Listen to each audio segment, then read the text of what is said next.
A paz do Senhor a todos os jovens da nossa querida EBD. Estou muito feliz. Mais um domingo nós estamos aqui juntos para aprender um pouco mais da palavra de Deus. O título da nossa lição de hoje é Derrotando o Primeiro Inimigo. O nosso texto do dia está escrito em Romanos, capítulo 8, versículo 37, e diz o seguinte: Mas em todas estas coisas somos mais do que vencedores, por aquele que nos amou. A síntese: em algum momento da nossa trajetória terrena, enfrentaremos alguns inimigos, mas em Jesus somos mais que vencedores. Então, a gente está numa lição onde nós vamos ver a primeira batalha, que Israel precisa enfrentar na Terra Prometida, e não vai ser uma tarefa fácil. Eles vão precisar ter muita confiança no Senhor e também se preparar para essa batalha. O nosso texto bíblico está escrito em Josué, capítulo 6, versículos do 1 ao 10. Eu destaquei um dos versículos, que foi o versículo 2. Então, disse o Senhor a Josué: Olha, tenho dado na tua mão a Jericó e ao seu rei e aos seus valentes e valorosos. Então, o Senhor ele está reafirmando para Josué que ele vai para essa batalha, mas que a vitória é certa, porque ele estaria lutando essa guerra com eles. Na batalha da vida, há sempre obstáculos e inimigos a serem vencidos. Nessa tabela aqui, a gente vai trazer uma reflexão e uma comparação dos hebreus e nós, eu e você. Qual era o objetivo deles? Conquistar a terra prometida. E aí vem a pergunta para nós: qual é o seu objetivo de vida? O que é que você está buscando conquistar? Os inimigos dos hebreus, quem eram? Os amorreus e os cananeus.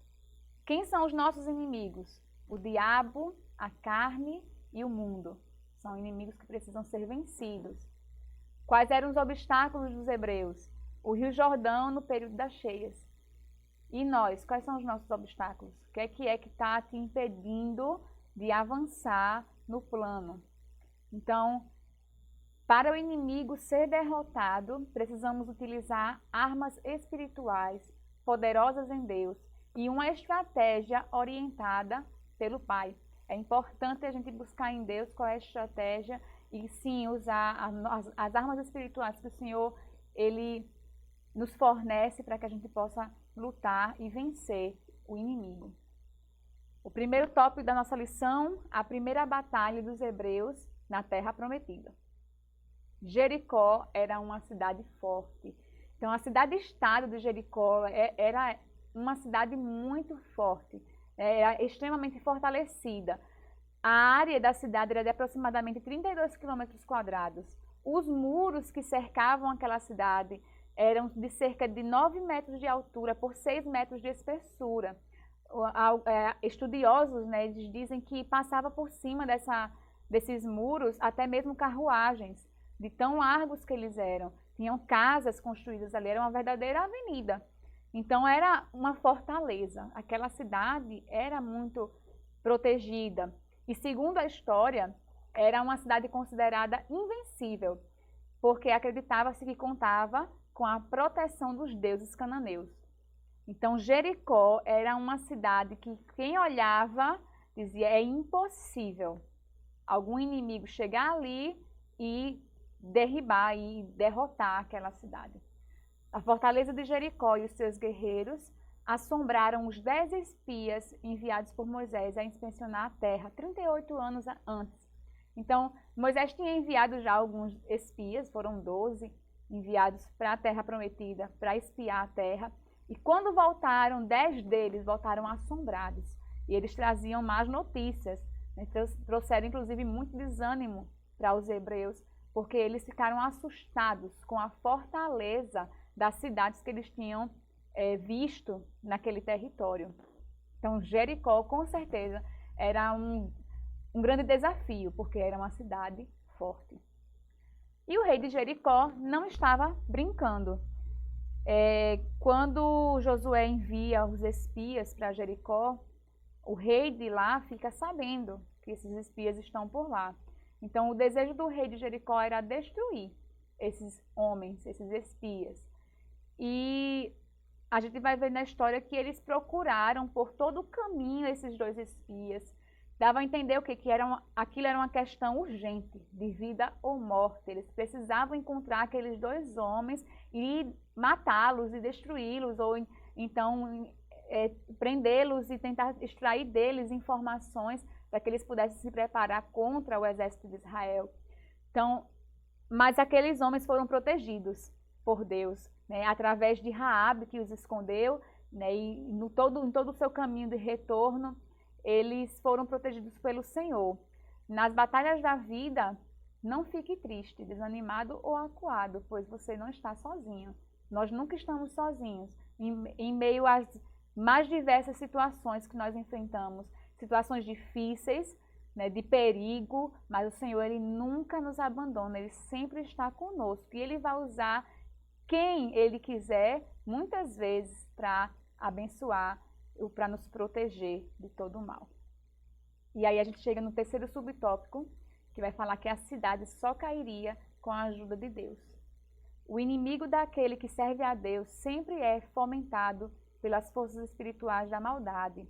Ele nunca age motivado tão somente pela eventual má índole inerente ao ser humano. Por isso, o auxílio do céu torna-se imprescindível. Então, aqueles que são aquelas pessoas más, né, elas também têm por trás de tudo isso, né, forças espirituais da maldade agindo através delas. Então, essa batalha tem que ser lutada com armas espirituais. Esses inimigos só vão ser destruídos com a intervenção de Deus. E isso é muito interessante para a gente aprender a reconhecer o favor de Deus nas nossas vidas. Muitas vezes a gente conquista coisas, a gente vence batalhas e a gente quer atribuir isso ao nosso próprio esforço. Mas nada a gente consegue sem o auxílio de Deus. O auxílio do céu torna-se imprescindível nesses momentos difíceis, nesses momentos de batalha que nós temos. Então a gente tem que trazer para nosso dia a dia. Nas nossas batalhas, nós lutamos com o auxílio de Deus e nós precisamos reconhecer a soberania dele nas nossas vidas, em todas essas batalhas. E aí a gente vai refletir, através de uma pergunta que a lição vai trazer para nós. Se o inimigo precisava ser destruído para os hebreus herdarem a terra, por que o Senhor não tratou logo com eles? Por que o exército hebreu precisou lutar? Mais uma vez esse questionamento. Se Deus já estava garantindo a vitória, por que era necessário que eles fossem lá à luta, fossem para a batalha? Porque a gente sabe que o Senhor é poderoso e Ele poderia estralar os seus dedos e destruir aquela nação. Mas por quê? A nossa lição vai trazer o ponto importante. A experiência de lutar e vencer o inimigo são insubstituíveis para quem anda com o Senhor, o qual sempre se revela de um modo especial nos momentos mais difíceis da vida. São experiências que nós precisamos ter para amadurecer enquanto cristãos, para saber depender do Senhor, para exercitar nossa paciência, nossa fé. Então é necessário, nesses momentos difíceis, a gente sim enfrentar com o auxílio de Deus, porque dali a gente vai estar trazendo para as nossas vidas ferramentas, experiências, lições que nós vamos poder usar ao longo da nossa caminhada e do cumprimento do nosso propósito na Terra. E aí a gente chega no segundo tópico, a estratégia de Deus para a batalha de Jericó. Foi o Senhor que deu a estratégia para que eles pudessem lutar. Então, a primeira estratégia foi o corte dos suprimentos do inimigo e manutenção do ânimo da tropa. Então, naquele momento, Israel enfraqueceu Jericó, fazendo aquele cerco, e nada ou ninguém entrava ou saía da cidade. Então, com isso, a cidade foi enfraquecida, o inimigo foi enfraquecido, porque foi cortado os suprimentos, os alimentos foram cessados, porque não entravam. E a lição vai trazer essa lição. Para derrotar o mal, esse sempre é o primeiro passo. cortar a fonte que o fortalece. Afinal, tudo que é alimentado cresce. E para nós, hoje, isso também traz algo para a gente refletir. O que é que você tem alimentado? O que é que eu e você temos alimentado? Será que a gente tem alimentado mais o espírito ou será que a gente tem alimentado mais a carne? Lembra que aquilo que tiver mais forte é o que vai vencer a batalha. E nós temos uma batalha dentro de nós diariamente. Nós estamos em guerra todos os dias. Nosso maior inimigo somos nós mesmos. E nós precisamos vencer essa batalha através das armas espirituais. E como é que você vai alimentar o teu espírito? Você tem que ter aquele teu momento diário.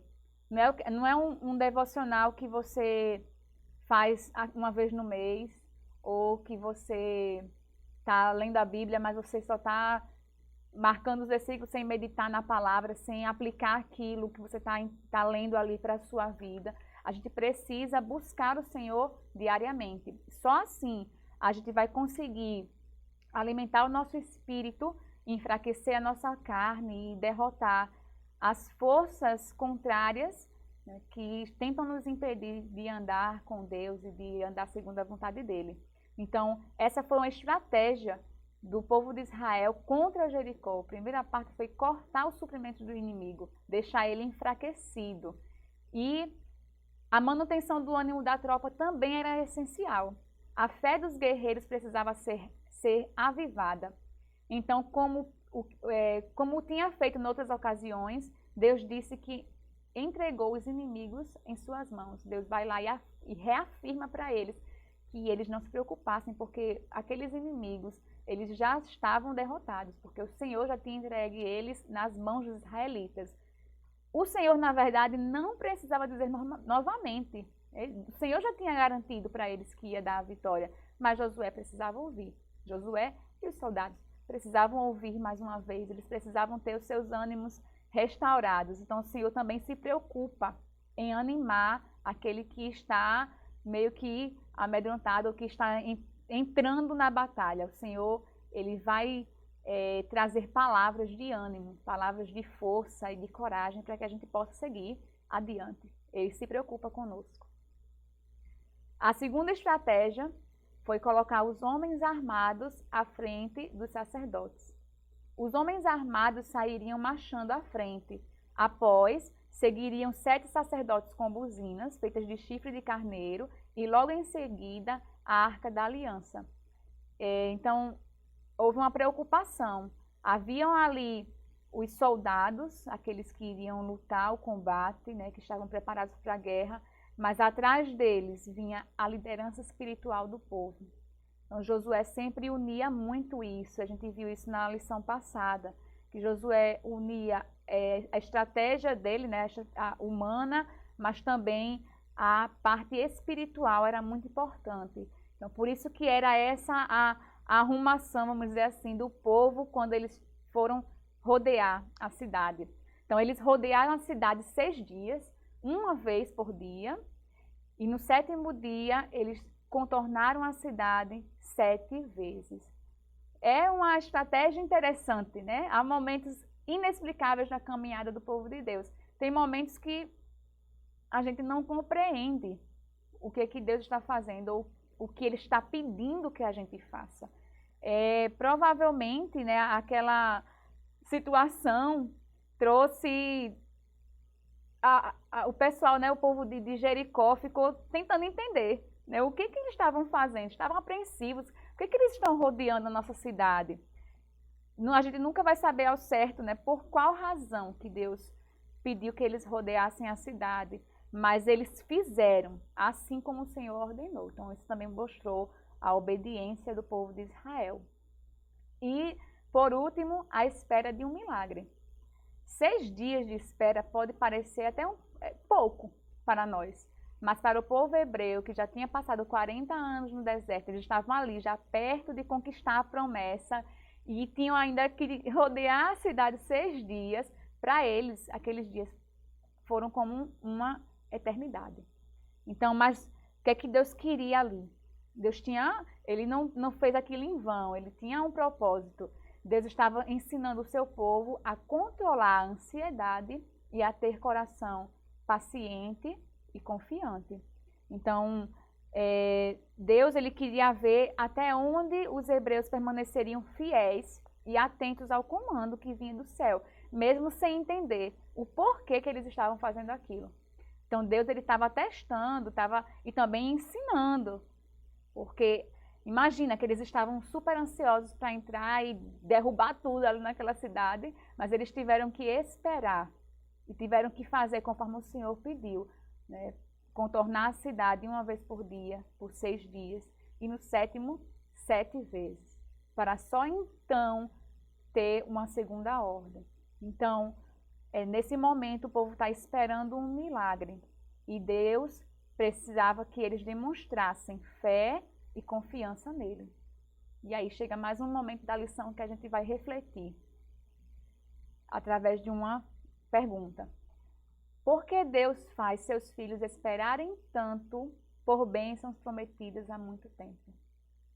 Será que você tem uma promessa de muito tempo que Deus te fez e faz tanto tempo e você acha que será que vai se cumprir? Tanto tempo esperando?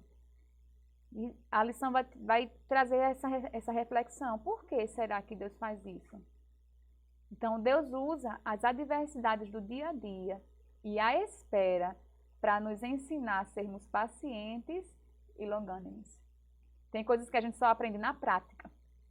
Então a paciência e a longanimidade, eu acho que são 2 delas. A gente precisa passar por situações que a gente vai precisar ter paciência. A gente vai precisar esperar, buscar fé naquele momento para poder a gente crescer e acrescentar isso no nosso coração. Então o Senhor ele faz isso. Ele às vezes demora um pouco, né, para cumprir aquilo que ele prometeu, mas porque ele está esperando de nós uma resposta, e essa resposta tem que ser uma resposta de fé. E isso foi o que aconteceu naquele momento com o povo de Israel. E aí a gente chega no 3º e último tópico da lição. Deus se mostra forte para os que confiam nele. E ali eles estavam vivendo um momento de fé. O povo precisava esperar uma ordem de comando do líder, e na hora certa todos gritaram em uma só voz. Então eles precisavam esperar por 6 dias para poder tomar algumas decisões. Provavelmente eles estavam ali sob um sol causticante.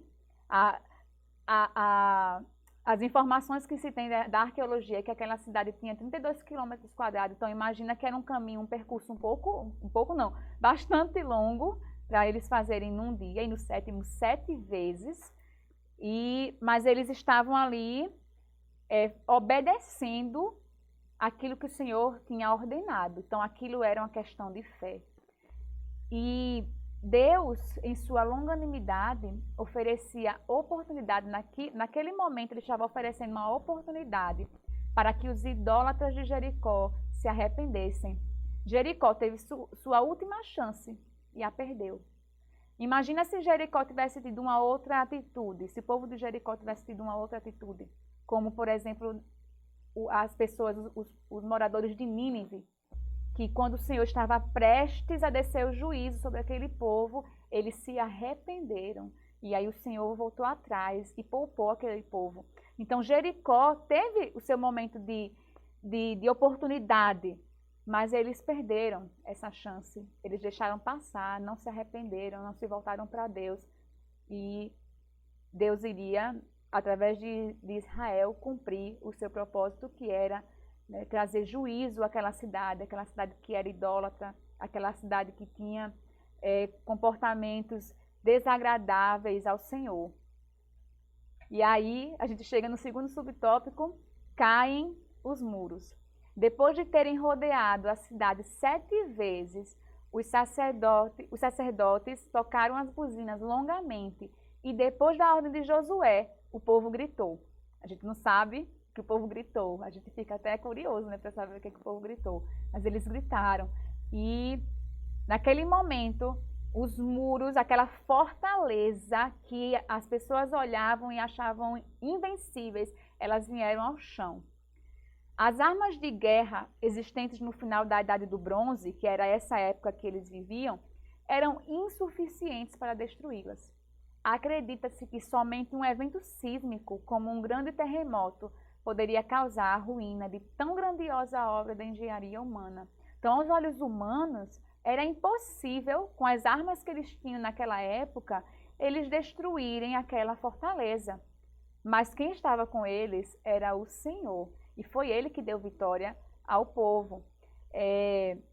Talvez a gente nunca descubra os mecanismos que Deus usou para destruir os muros de Jericó, mas na verdade isso não interessa, né? Porque o que realmente interessa é que o Senhor deu vitória ao seu povo e as muralhas ruíram, elas foram ao chão.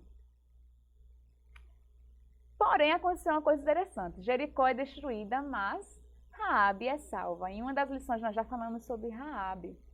Deus, quando ele ordenou a destruição de Jericó, ele estabeleceu que era a destruição total da cidade. E os hebreus cumpriram fielmente aquilo que o Senhor tinha ordenado.